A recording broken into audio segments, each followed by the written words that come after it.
patient-focused marketing that promotes health and gets results with 3 speakers. Christine Priester is the Vice President of Marketing at Advocate Healthcare with over 20 years of experience in healthcare marketing, both at an independent hospital and large health system. Sandra Kramer is the Regional Account Director for Medicom Health Interactive with 20 years experience in healthcare marketing, physician recruitment, and consultation and sales.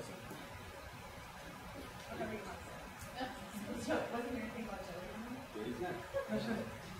Jody Spusta is the Executive Vice President at Tea Leaves and has over 12 years of experience in healthcare, CRM, and strategy. She consults with hospital marketers nationwide on strategic growth and service line development. So without further ado, who's first? Christine Priester. Thanks, Charles.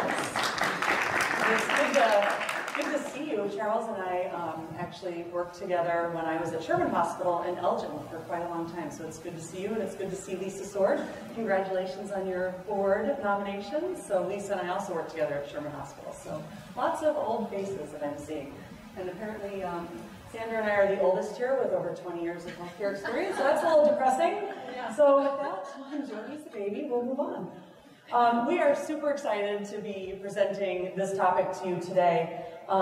We just think it's so important and something that everyone needs to really integrate into their marketing strategy wherever you are, big, small, medium-sized hospitals. So hopefully there's something you can take away from this today that can be applied to whatever situation you're currently in. So our objectives today are really to define the role of us using big data. And big data, for someone like me, is super scary because I hate math, I don't like statistics, I don't want to do it. But you know what? We have to figure out how we can embrace it. And I think the best way to do that is to find partners who can help us really break down the data, have it be very intuitive and very easy to use and to understand. That's really the key and how we use that going forward. We want to make sure we engage the high-risk consumers, and we'll hear a little bit more about that, and how actually a case study and how we did that at Advocate, and how we engage consumers at the right time. And we want to measure, always measure, and we'll be showing you a dashboard today on how we measure to drive revenue and to drive downstream services as well. And we talked a little bit about this being comfortable with the data, which isn't easy all the time. So just a little bit about Advocate Healthcare. I'm sure everyone here, since it's the Illinois sector of this, knows about Advocate Healthcare. But we are the largest health system in Illinois. We have over 250 sites of care here in the Chicagoland area, but also in central Illinois. So as you can imagine, something like this, really trying to get to the consumer at the right time and giving them the right information, can be challenging because you are in a variety of different markets with different demographics and different consumer needs. And so with the scale and the scope, really you'll see how we try to drill down and make that manageable for every site. So this is really the crux of everything. We live in a completely noisy world, right? So I mean, we are getting over 1,000 ad messages a day, and I've seen even studies that say it's 3,000 ad messages a day. How do you process that with everything going on? So, you know, I really want to break this down into something that one of the most probably innovative minds of our generation said back in 1997. And I'll tell you who said this. Marketing is about values. This is a very noisy world. People won't remember much about us. So we have to be very clear on what we want them to know and what we want them to do. Any guesses on who said that in 1997? Because I know 17 years ago, I don't feel like it was that noisy. Any guesses on who said that? It was Steve Jobs in 1997. So 17 years ago, my daughter was just born, and I can tell you I did traditional birth announcements because there wasn't Facebook, and I couldn't post stuff instantly, and no one had that, you know, here's me giving birth, you know, selfie or something crazy like that. It didn't happen. I mean, so he was thinking it was a noisy world in 1997. Oh my God, my ADD's going nuts now in 2014. I mean, this is, so how do we break through? How do we give people the right message at the right time? So thinking of that, we live in a connected digital age as well. So it's not lost on me that everyone sitting here is probably going, I probably have 40 emails that I haven't answered from 8 o'clock this morning, and so I'm going to multitask and I'm going to look down a few times at my phone and try to answer and really pretend like I'm paying attention to her. And then I might be tweeting something with the hashtag ISHMPR14, and then I might be checking my Facebook and texting my kids. And so we are always on, we're connected everywhere, people can find you all the time. So we're mobile, we're transportable. I'm surprised I don't see someone with a laptop up in here, because I mean, it's just, we are doing things on 4 different screens at one time. Last night I was prepping for this while I had, let's see, I was watching Criminal Blacklist on demand, and I had my phone out and I was texting my son when he needed to be picked up, and what am I really doing wrong? I don't know. And so if someone's feeding me some kind of advertising message, is it going to sink in? And what do we have to do to make it sink in? So the other thing is too, marketing messages occur simultaneously across multiple channels and are consumed by different devices at different times. And so if I'm serving up a TV ad, right? So if I'm serving up a television ad, but then I'm reinforcing it, maybe then someone's on their mobile phone and they're seeing that same kind of ad. We can no longer just rely on one medium. So we have to serve things up to people at different times in different ways. And then information is everywhere, and consumers are just absolutely highly informed now. So they will search. They will go on their phones and search anything, Google everything, question, finding answers. So everyone is just much more highly informed and much more highly engaged than they have been in the past. Now this is always interesting. This slide actually, Tea Leaves, who is one of our fabulous partners at Advocate Healthcare, showed this about a year, probably almost a year ago to us. And it kind of was one of those mind-blown things where we know data is so highly important. And so from the back of from dinosaurs, right, until I guess it's 2012, there's been data collected, right, for a very long time. But in the past 2 years, 90% of the data in this world has been generated. So I mean, just think about what big box retailers and small businesses and healthcare organizations and all these various people are collecting on you every day. And so all that data is out there, and it's out there for us to use, and to use appropriately to reach our consumers. But healthcare always presents something unique. So very unique challenges for us when we are talking about healthcare marketing. There are lots of great things out there, but a lot of it's really, you know, designed for the packaged goods industry, let's say. Buy 2, get 1 free. So what, you buy 2 colonoscopies and you're gonna get 1 free. That's awesome, so let's put that out there. I don't think that works. What will it take to put you in this hospital bed today? So it's not like selling someone a used car, you know, we don't want people in our hospital beds anymore. So do consumers really want what we're buying? No. I don't want a colonoscopy, I don't want chemotherapy, I don't want anything that we're selling, I don't want anything we're advertising, I don't want someone to crack their chest open, and I don't want their trauma services. I don't want it. I'll need it sometime, but I don't want it. So it presents very, very unique challenges for us. And we also believe that present day healthcare marketing is highly uncoordinated. So in order for campaigns to be successful, they have to be highly integrated. And that's going to really drive your results. So you've got this traditional marketing wheel here: print, mass media, outdoor, radio, TV. You know, just this morning when I'm driving down here, I probably saw 30, 40 billboards, and I swear to you, I heard 6 different healthcare organizations on WGN radio. 6 different ones. And it's just crazy. And so then you're like, okay, well, how is their radio being supported? Is it being supported by different targeted campaigns? Are they doing special events? Are they doing new movers campaigns? And are they using social media? What else are they doing to make this an integrated campaign? And a lot of that, I will tell you, it's not happening. It just isn't happening because I'm not seeing all of those things working together in a very coordinated marketing campaign, which is going to drive success. And I think that's something everyone can do a little bit better. And then it all goes together. So healthcare really has to walk the walk here. We have access to the best and more data than any other industry, but we're not using it for a variety of reasons. You know, I think there are certainly some patient privacy issues to why we're not using it. But Walmart, for example, they have data on us 145 million Americans. So that's pretty much every American adult that they have data on. They know what food we're buying, they know our healthcare habits, they know all of this, and they use that, and it's been kind of a source of a little bit of kind of controversy, but they use that to market to us. Just a couple more examples. I was at Lutheran General Hospital the other day. I walk in, I have Walgreens app on my phone, so on the coveted home screen of my iPhone, all of a sudden, you know, the lock screen, there's a Walgreens, little W at the bottom.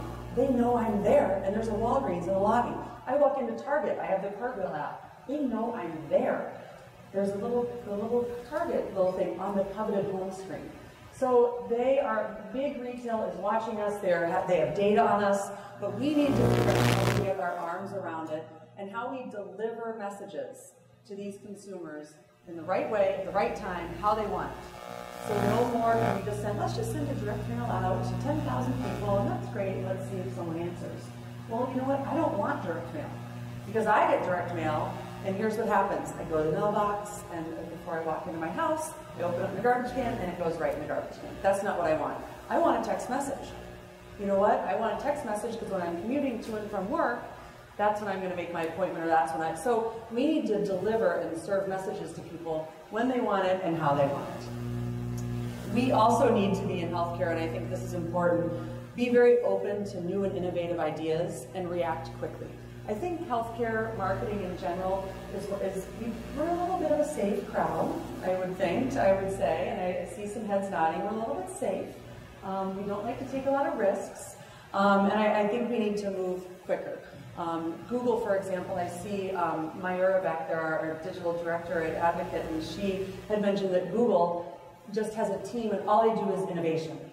You know, why aren't we at every one of our staff meetings or every one of our talking about innovation and how we can push that envelope, what we can do differently in healthcare, and then move quickly on it and test it and try different things instead of just kind of following along on what we've always done. And we have to engage and nurture, because in reality, our customers are really just not that into us. They don't care about us. They don't care about our awards. They don't care about our top this and our top that. They just aren't into us. So we have to engage with them. We have to have a conversation with them. It has to be two-way. No longer can we just talk at them. We have to talk with them. And that's kind of the way healthcare marketing is going. That's how data is going to be integrated. That's how we're going to do population health in the right way. So all of these things, we just have to change our mindset and change how we're approaching every campaign and every strategy we do. So I'm going to turn this over now to Jody, and Jody is going to take it from here, and I'll be back and talk to you about a case study where we kind of put all this together last year. Excuse us while we offer my case change. I know.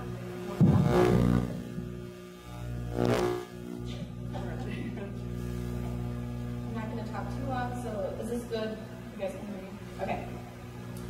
So now let's talk about how we use the data that Chris has been mentioning and how we target, right? So traditionally, hospital data is really meant for finance and operations, and it's not necessarily put together and designed to talk about business growth and understanding who your customers are. So what we like to do,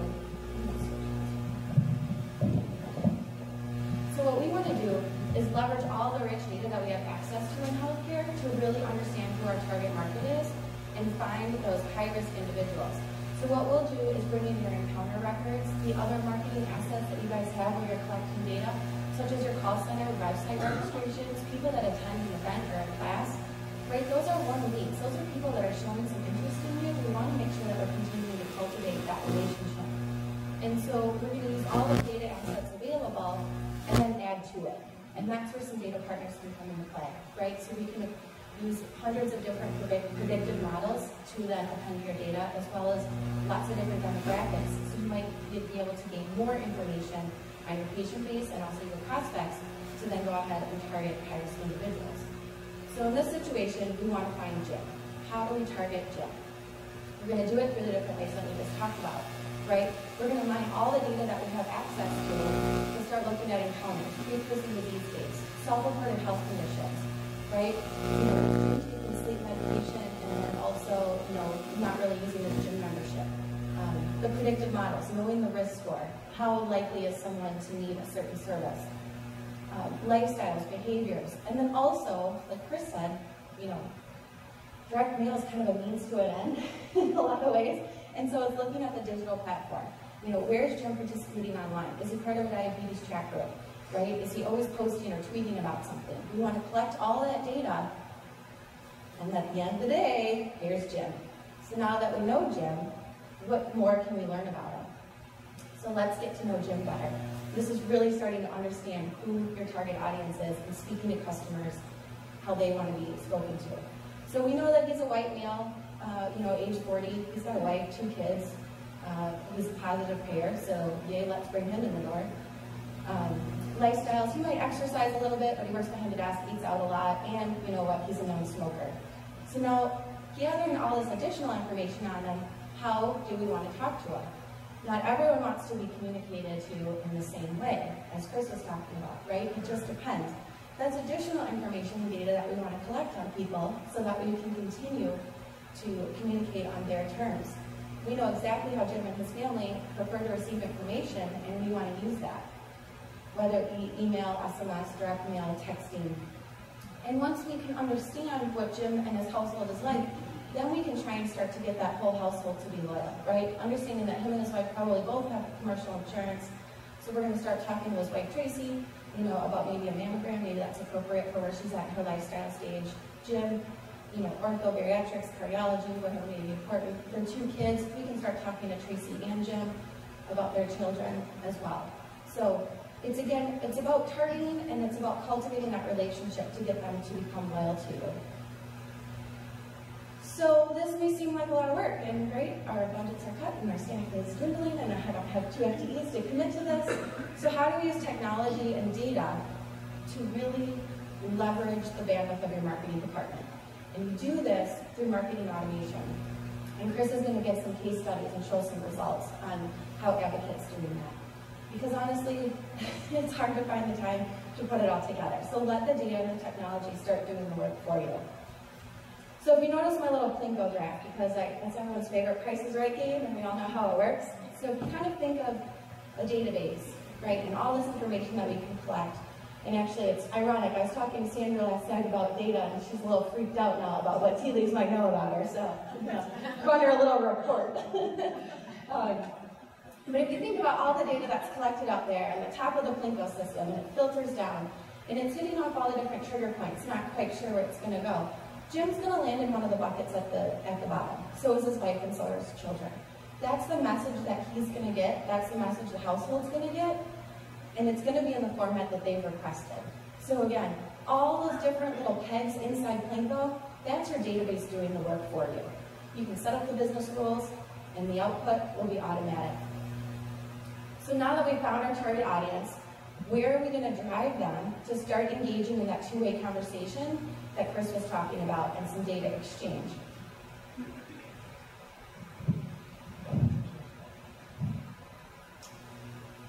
So one way to engage your patients is using what we call Value Health Profilers. So these are online evidence-based programs created by Medicom Health Interactive. And I like to call them health risk assessments on steroids because they actually do so much more than a typical health risk assessment, because they do more than just calculate risk. And this is one of the strategies that Chris chose, and she'll talk to you more about that in her presentation. So these reside on your website. They're customized with your logo, colors, image, and call to action based on each individual's risk level, based on their risk assessment. You're also going to have the opportunity to create an immediate follow-up email. Again, it's all about engagement, that deals with their exact risk level and whether or not they have a primary care physician. So how do these work? As Jody said, if you have a CRM, you can use that predictive data to decide how you're going to target and market to people and provide these profilers for them to take.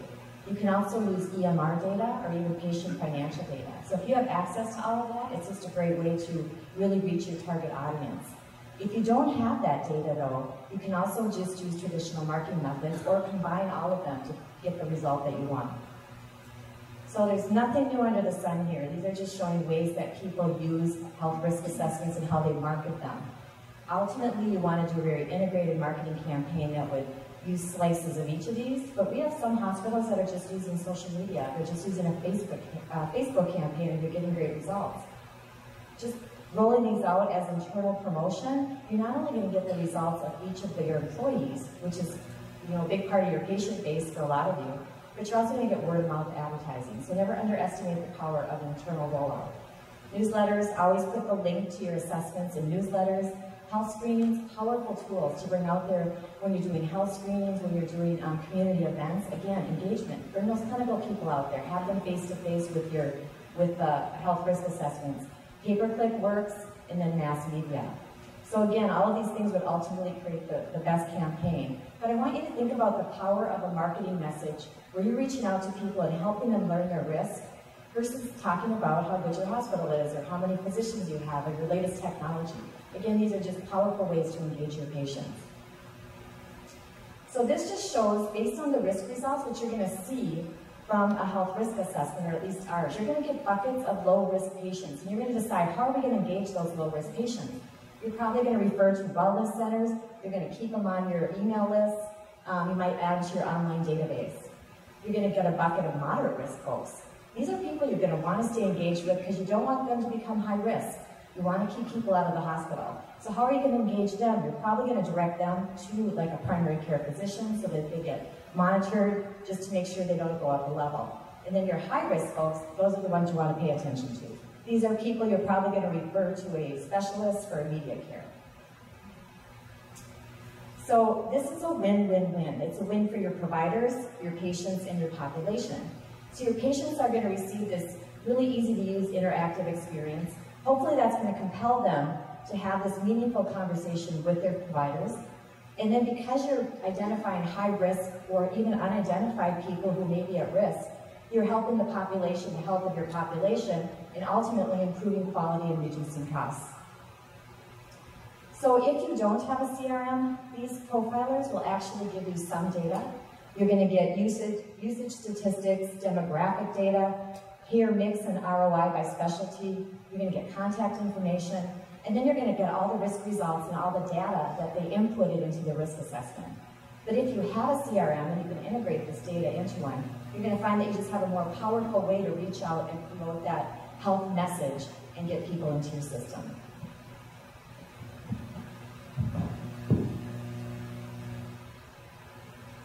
So then it's about taking the data, right? Because now that we got Jim to engage with us and give us some information back, we know that maybe he's at moderate risk for cardiology.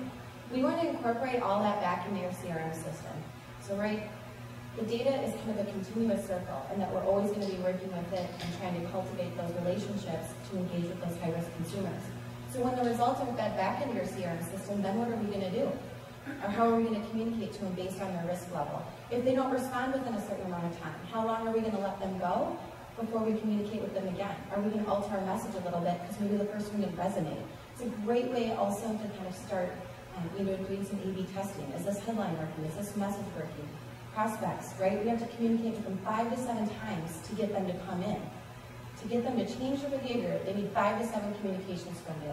And that goes back to what Chris was saying in the beginning, because they're exposed to so much information. So they've engaged with us, right? They've taken that profiler. They've given us their information. We know that they're at high risk, moderate risk, low risk. We need to continue that conversation.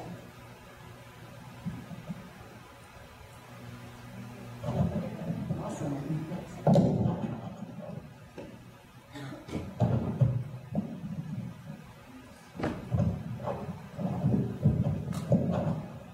Sorry about that. All right, so we're going to do a little bit of a case study here on how we actually utilized both the health risk assessment and then the data through tea leaves, through the CRM. And we were actually last year, probably about this time, planning our CD campaign for 2014. And we're trying to figure out, how do we offer something of value to a patient? Instead of just saying, we do the most hearts and we have the best outcomes, blah, blah, blah, because everyone says that, we don't want to do that anymore. We want to give someone something of value, something they can take action on, and then something that actually helps the health of our population. And I don't know about you, but now since Charles has told you I've been in this industry for almost 20 years, some of you may remember health risk assessments or health risk appraisals back in the day through a system called CentraMax.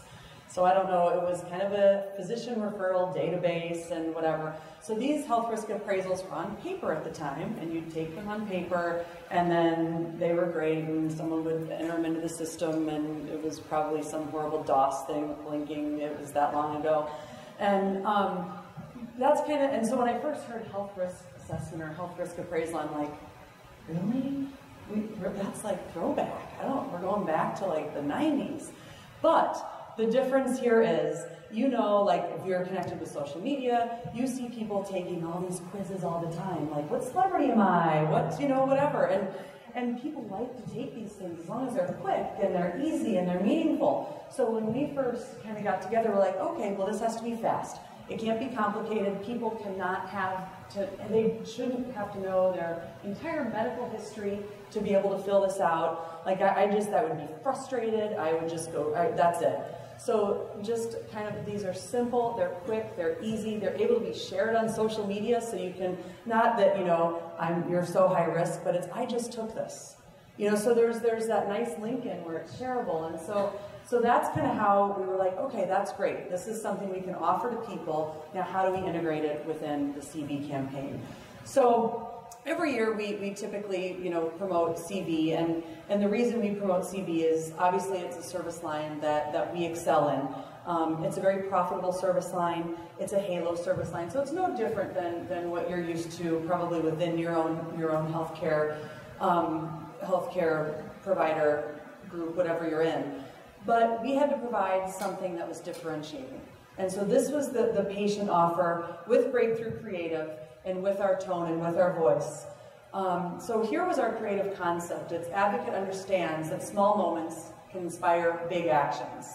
And so basically it's this campaign captured that critical time in a person's life. So whether you're having a conversation with your best friend or you're having a conversation with your father, that one moment that's like, you know, I probably ought to do something about my heart health, or yeah, you had a heart attack, Dad. It probably makes me at risk. I should probably find out if I'm at risk too. So those are the small moments that happen with CV that require people to take action. But then how do you take it that step further? So this is how we integrated the health risk assessment and how we came together with the patient offer. So if someone would take that health risk assessment, and if they were considered to be high risk, an advocate cardiologist would see them within 24 hours. I mean, that's unheard of, right? So that's to get into a cardiologist, that could take weeks, it could take months. But we're saying if you're high risk, we will get you in within 24 hours. And so that was our differentiator, that was the take action, that was that moment. And I can tell you, we had numerous stories of people that took the risk, that saw a billboard, someone actually drove themselves to Christ, actively having a heart attack, seeing the sign that says, this is your sign, and he got there and the doctor said, had you not come in right now, I would be having a different discussion with your family. So just that one story there makes this campaign completely worth it. Someone else took the test and went in to see a cardiologist within 24 hours and was immediately taken to the cath lab because he had blockage. And had that gone on for a few more weeks, then he may or may not have been there too. So it kind of just shows the power of giving your patient something, or giving the community something, giving your population something to take action on, versus just telling them, we're the best and we do the most. And you know, we really have to think of what the consumer wants. So we drove people to iHeartAdvocate.com. We set up actually a landing page for this where you can see the tool. You can find a doctor, you can look at our screening events. This talks about that integration that Jody talked about a little bit. You can get some heart health news, you can ask the expert, you can go to our health library. So it's broader than just take our assessment. You could find out a lot here, but really we drove people here to take our assessment. We decked out our home pages, so this was a very digital campaign with this. So it was, this is your sign, check your heart, learn your risk for heart disease here. This was everywhere, this big, bold, red sign. Not telling anyone about how great Advocate is or how many hearts we do, again, just this is your sign, take our test. We're very much integrated with social media, so this is critically important with everything you do. We were able to have TV and billboards and social media, and all this stuff came together for a very coordinated campaign, and you'll see the huge results that we got on this in a minute. But, you know, we said check your heart risk and win an iPad mini. Okay, that was kind of hot and new at the time, and so it was a little bit of an incentive to have people do that. So if they took it and then shared it on Facebook, so again, that's that social media piece, then you get a lot of people go, oh, maybe I'll take that because this person has 500 friends, and then this person shares it, and they have a couple hundred more friends. And so people are seeing it through that way. So if you share it, then you can win that. And we really went social with this. We had a hashtag, it was iHeartAdvocate, and it was on, you can see Instagram, you can see tweets. We had all of our babies in red hats, and we tweeted that. We had people doing, you know, iHeartAdvocate, show me how you're healthy. We had cross-country skiers. It was just a fabulous contest, so we really went social with this, and that's very important too, as an integration piece. People love to see pictures, so make it interactive, make it fun. You can see the tool there on the left, so we put that up there, and then it's more visible and usable, and people are more likely to take action. We also have a brand journalism site called Healthy News, and so we went red that month and integrated the tool here as well. And this Healthy News is a daily news feed we have. That goes out now to, gosh, almost 200,000 people daily. And so this is a very powerful tool for us. So we did a cross-promotion here of Ask the Expert, and we did the heart tool, and we had stories here that talked about heart health. So just another piece that we integrated with this message. And this, I think, this is where we get to the most important piece, because everything we do, we measure. Right? Because then you can prove the value of marketing, and that's what we all want to keep our jobs, so that's great. So this is what's important to our C-suite. So we have a dashboard for every campaign that we do, and we measure this week by week when we're in campaign. The other thing I will mention is no longer can our campaigns be, oh, we're in market 6 weeks and then we're out of markets for a long time, and then we'll be back in February. We have to figure out a way to bridge these campaigns. And so, and keep these going year long. Certainly, we can't do the big spend that we do year long with TV. You know, we can be there for 6 weeks. But with digital and with social media, we can really make an impact year long with this. And we've seen our results continue to stay pretty steady with that bridge campaign. But as you can see here, what we track is how many visits, how many heart tool completions. And this was just a snapshot in time during the campaign, and I know this is much higher, but 66 appointments made, just with the 24-hour offer. So that's people that just took advantage of that 24-hour offer. Many, many more took advantage of other things, and we'll see that in a little bit. So we measure all of this, and then we share it. We measure it by site. So you can see here all the advocate, the 12 sites that we have, so then they can share their results with their executive team. So we measure how many people were given a referral. So for example, at, let's see, Christ. They had 12 referrals, 14 appointments, 14 people called for information, and then it just, so they're able to then say, look how successful this campaign is in our market. So we just a variety of information. We were able to pull some of the analytics from the health risk appraisal up here to see what the age of the people were taking it, what the gender was, you know, where they're hearing about us. So these dashboards are just critical for every campaign that we do. So here's the results to date. And this I know is probably really hard to see in the back, but this is a map, and this comes right from Tea Leaf CRM tool, and this is like hot off the presses, new data. Tea Leaves is a new partner for Advocate with CRM, and we are just in the process of populating all of our data now. So literally this is, the other day was the first time I saw this, so Jody, hop in here if I'm saying something incorrectly, but you can kind of see here kind of a saturation of where the people are that took our test. And if they're a patient, they're in blue. If they're a prospect, they're in green. And I think some of the data remind me of what some of the results have been on how many patients versus prospects. Is that the next one?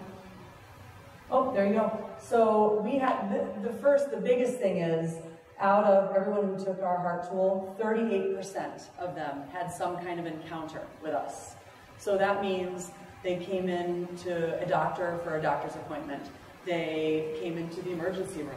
They had some additional testing done, whether it be radiology or imaging or lab testing. So we're able to take from their name on that heart tool how many people actually then became an encounter. And there are 262 new encounters.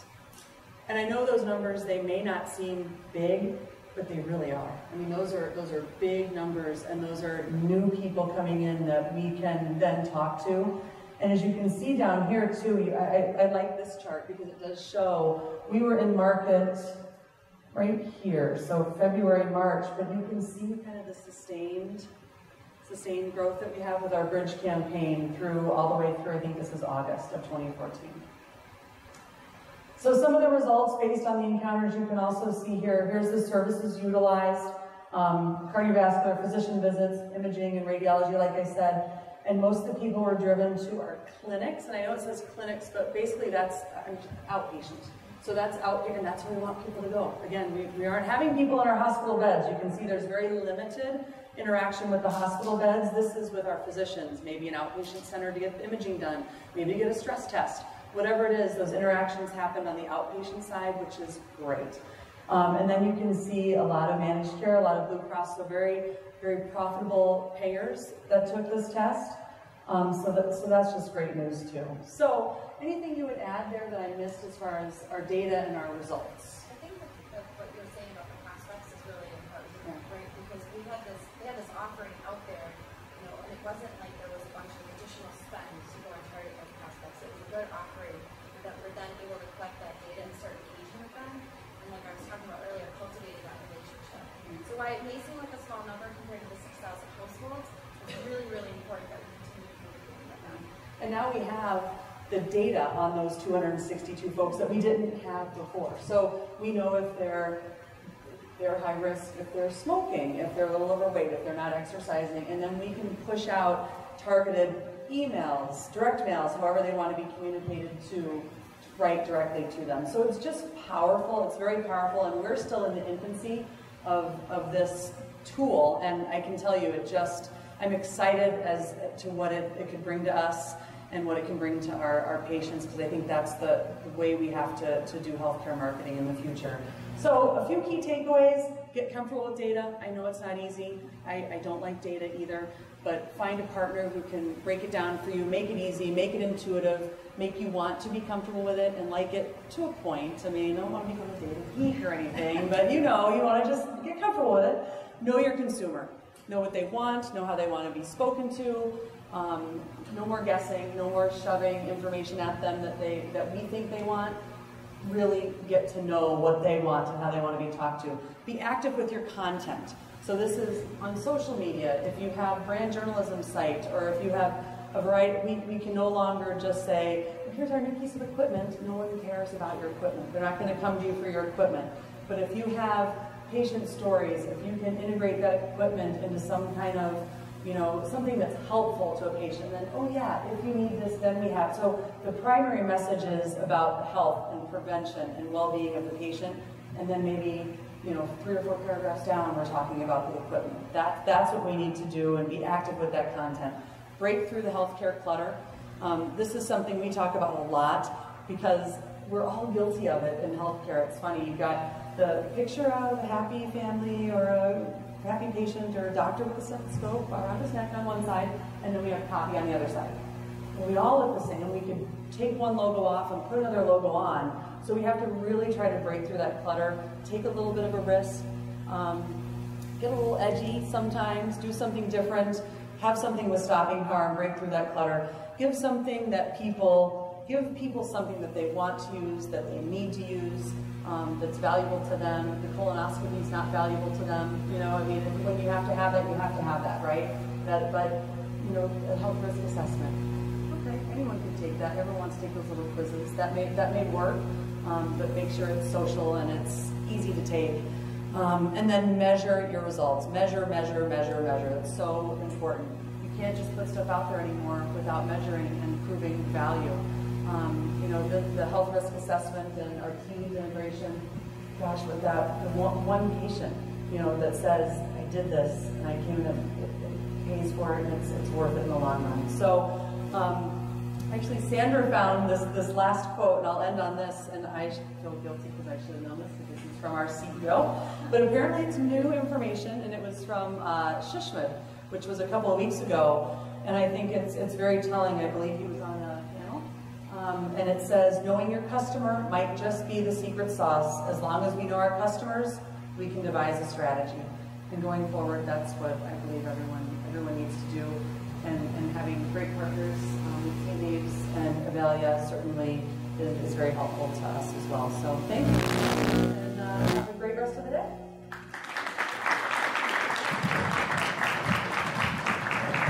I guess any questions? Do you want me to open it up for a couple of quotes? There you go. Okay, perfect. Go for it.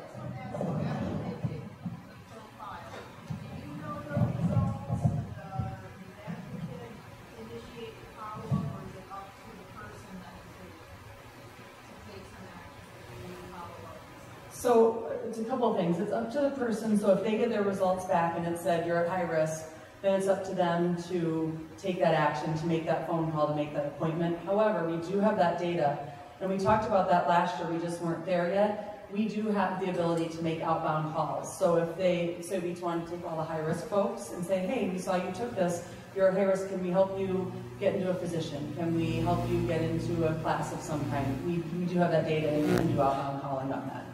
Yeah.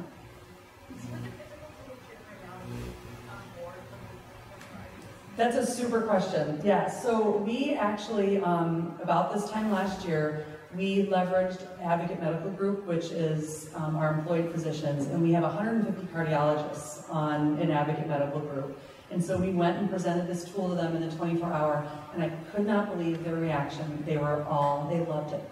They thought it was the greatest thing ever. There was no one who pushed back. So, and I was a nervous wreck before I went in and presented that, let me tell you, because that's a tough crowd sometimes. But they were all like, you know what, this is what we have to do. This is the way medicine is now. So they were on board, and then additionally, so that's the employed physicians, so that's a little bit easier of a group too.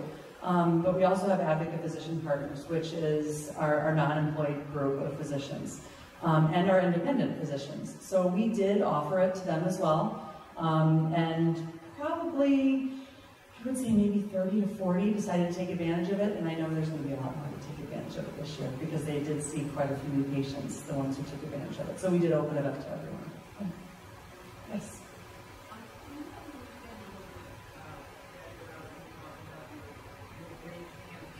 Yeah. I certainly understand what you said. Yeah. And you can spend, all year long drive and go through you.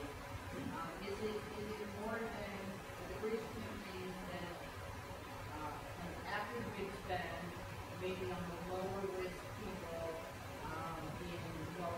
through lower cost ways, social media, e-marketing, those kinds of things? Yes, that's exactly it. So it's a broader audience. We do a lot of remarketing, and I'm looking to our web team here because it's basically digital is how we keep that campaign alive through Google, right? So through AdWords campaigns and things like that. Yes. So we definitely do it with CV. We do it with our AMG campaign, and we do it with our breast health campaign.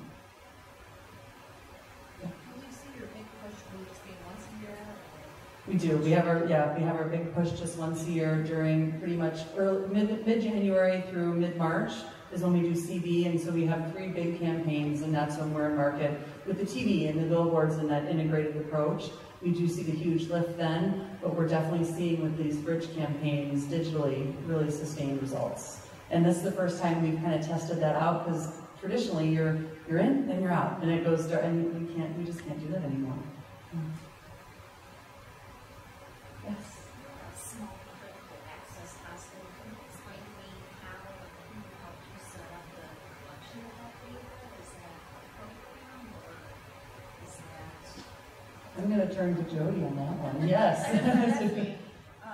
Yeah, so through the profilers, that's through Avalia, but then that data is fed back to us. So one question earlier too about what do we do with that data after it comes out.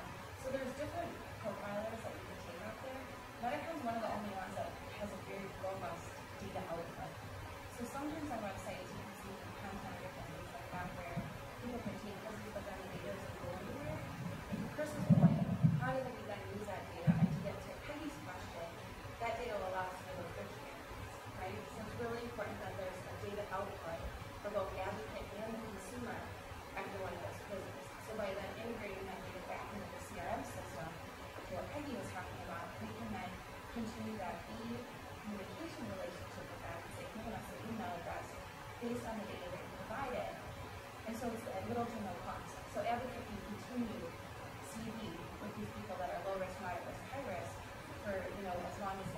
do for little to no cost by using communications like that. So Tea Leaves helps aggregate all the data for them in the database. And the profiler itself is going to show you your usage rates per day. It's going to show you how many people that day come out at high risk. If you want to sort it, you're going to know the exact people who came out at high risk. So you're getting all this data in real time every day. You have access to that information 24/7. And then if you have a CRM, we push that data into your CRM. So it's like one big circle. So if you have it, it's really just makes it more helpful. And the dashboards, I will say, and I know sometimes those things are scary, like, it's so easy. It is so, I mean, even I can do it, and it's so, like, and really and truly, it's easy. Quick look, you can grab things out of there that you want. It's not complicated. You don't need, like, a degree from MIT to figure it out. It's really wonderful. Yes. How do you handle the email follow-up? Do you have a dedicated person?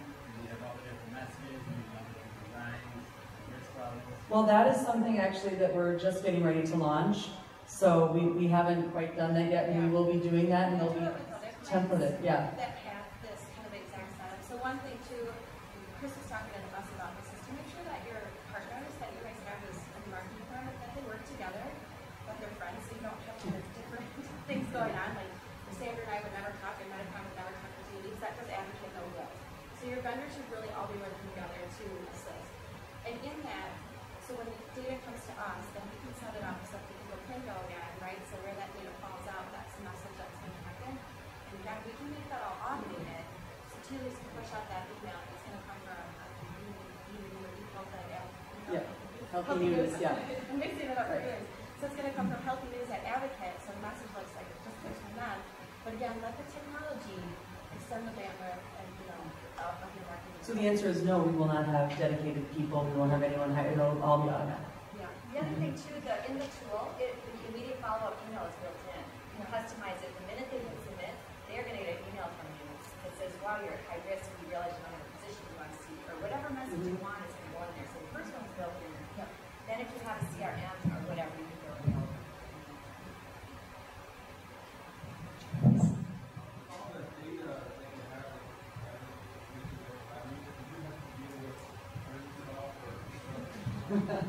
that you have, Yeah, I believe there's an opt-in, Yes. right, on the script. So it's all just click here kind of thing, and you're opting in. So it's all, You can't managed. even begin to use the tool. There's a landing page Yeah. to land on that's all customized to you, but before they can start entering any information, there's a privacy disclaimer they have to agree to. So there's a stop. If they don't agree to it, they're not going anywhere. But that is basically your opt-in. You can follow up phone calls,